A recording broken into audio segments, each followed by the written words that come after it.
So they've pretty much picked up where they left off yesterday.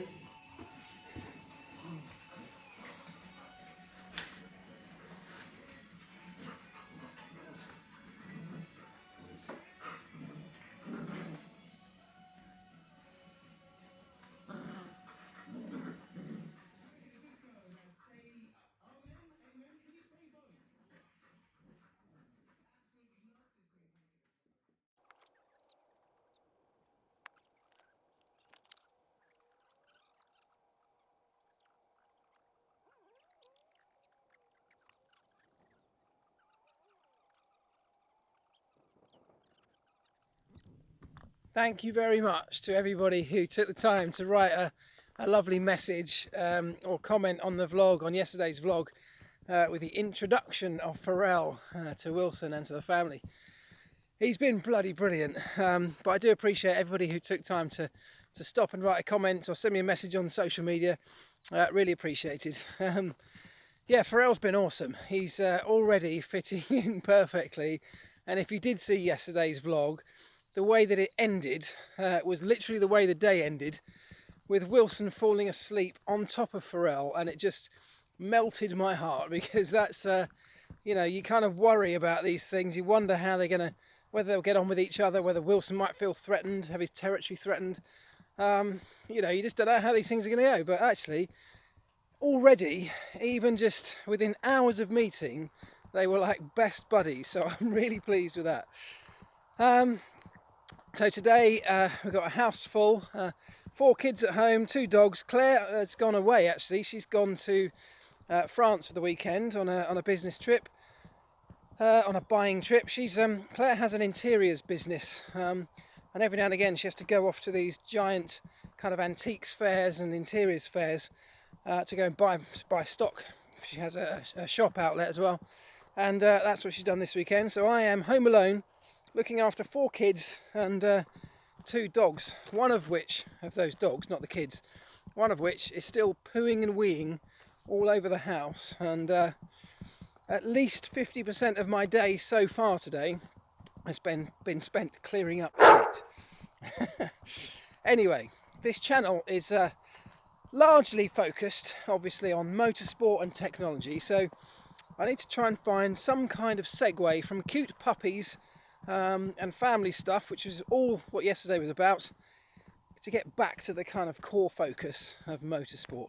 And I thought I'd really like to talk about 2021 in Formula One and these proposed regulations and changes to the sport, how we see the future of our sport going.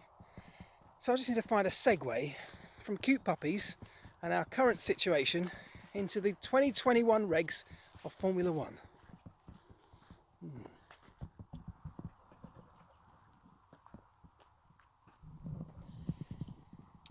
Okay, here's one. I'm spending a large part of my time right now clearing up mess from Pharrell, that Pharrell's leaving dotted all over the place at the moment. That is what Liberty are having to do. Do you see what I've done there? That's what Liberty are having to do at the moment, because they've bought a sport. They've paid an awful lot of money, $8 billion, to run this incredible sport of Formula One, which under the old regime, which I know had grown to an incredible level under Bernie Ecclestone and co, and turned it into a fantastic product, but politically and financially in some quarters, it's a mess. Liberty have bought into it, and only now, really over the last 12 months, are they really discovering what they've bought. They're having to now go into negotiations looking ahead to 2021, something that Bernie Ecclestone always took care of on a very personal level by dealing with individual teams, breaking them off from the group, doing special deals with certain people to get the big names to sign up, knowing that the smaller teams would have no choice but to follow suit. And that's how Formula One's been run for a long time. It is in a mess in a political sense. We cannot agree on anything. The teams can't even agree on proposals to kind of benefit the sport in the short term for 2019. They had a meeting back in Bahrain to talk about ways to make the cars better to overtake. A number of proposals put on the table. They just couldn't agree on it. And you know, that's the state of Formula One right now. We can't agree. Everybody's got their own agenda. Everybody wants what's best for them and not what's best for the sport. and Liberty are basically running around having to clear up mess all over the place, whilst at the same time put in some long-term strategies to make sure that this sport grows into something that can thrive for a long, long time and can increase, of course, the revenue that's generated for its own shareholders and stakeholders. Not an easy task. And this is a segue, that is what my life is like right now, because I'm clearing up mess all the time. Spent half my day today clearing up mess from Pharrell, whilst putting in some long-term strategies to try and help him learn and understand what he's supposed to be doing, to try and help Wilson understand where Pharrell fits into our family, and to make sure that everybody within our little organisation, within our family, gets a little piece of the pie, gets some time with each of them, gets to know that no one's become favourite all of a sudden, and that, you know, Wilson, having been there for a long time, is still a valued member of this family and has not been overtaken by the newcomers. Almost the same thing, right? Good boy. Here's another one. Wilson, as a long-standing member of this family, has some historical rights to preferential treatment, perhaps you could argue. He's always been at the top of the tree in this family. He's always been, the dog about the house, the one who gets all the attention all the time, gets the preferential treatment at all times. All of a sudden, we're now, as leaders of this family, trying to split up the pie into slightly smaller segments, trying to make sure that we can spread the love and the attention around an extra member of the family.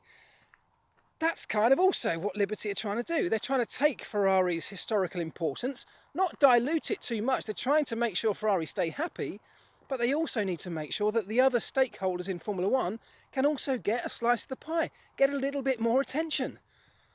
Oh my God, these segues are incredible. This is almost like I am going through exactly the same thing as Liberty Media right now. They need to hire me. Right, on a serious note, let's talk 2021. What do you think of the proposals that are in place that have now largely been agreed on and just need to be ratified, hopefully before the end of May is the deadline they've self-imposed on themselves, to come into play for 2021? The biggest, I guess, the headlines of the changes are on the power unit side is the removal of the MGU-H, which I understand why they've done that, and there was definitely some resistance from some of the road car manufacturers involved in F1 to do this, because, you know, that technology can actually be quite relevant to the road car industry. However, it's complex, it can be expensive because of the development that continually has to go into this. But one of the things that we've come up against here, and we come up against a lot whenever we talk about the next big set of regulation changes, we're looking to try and equalise to some extent the competitive order. And it frustrates me because that just happens anyway, certainly in terms of power units and engines. Look back over the history of Formula One, you keep the same set of engine regs for a certain period of time, and performance begins to converge with each other between each team. It just happens over time as the gains that the teams at the very top are looking for become smaller and smaller because you're near the absolute limit of the technology you're using. And that's happening already. We're already seeing that. Ferrari are much, much closer to Mercedes. You could even argue at times are ahead of Mercedes. Wilson, come here. Come on, this way. Come here. Come on, good boy. There's even an argument to say Renault are getting much closer as well, and even that Honda have taken giant leaps forward. So another year or so down the line, and you'd be pretty safe to say that most of those four power units will be reasonably close in terms of outright performance with each other. So that's the first thing. The other thing is that by taking the MGU-H off, what you're essentially doing, because the MGU-H of course sits in around the turbo area. It's used for various things. It takes energy from the exhaust. The exhaust gases drive the turbo, which in turn drives the MGU-H, which then turns into a generator, and charges up the battery to be used, or gives energy to be used or deployed as and when the drivers need it around the lap. Now, those energy limits that you can deploy from the MGU-K, the other motor generator unit, are limited within the regulations. The energy deployment from the MGU-H is not limited. And that's one of the reasons we're able to get pretty much 1,000 horsepower out of these current power units, because the MGU-H is so effective and can be used around the entire lap, whereas the MGU-K just can't. The removal of the MGU-H will, in theory at least, increase the noise levels of these current power units, because some of that noise energy, which would otherwise be escaping through the exhaust pipe as loud noise, as loud sound, gets sapped up by the MGU-H, and that energy is turned into electrical energy, of course, to be deployed through the power unit itself. So we will get noisier engines. What we won't get is the sound that everybody wants, which is what we had all those years ago when engines were revving at 21,000 RPM. So that definitely isn't going to happen.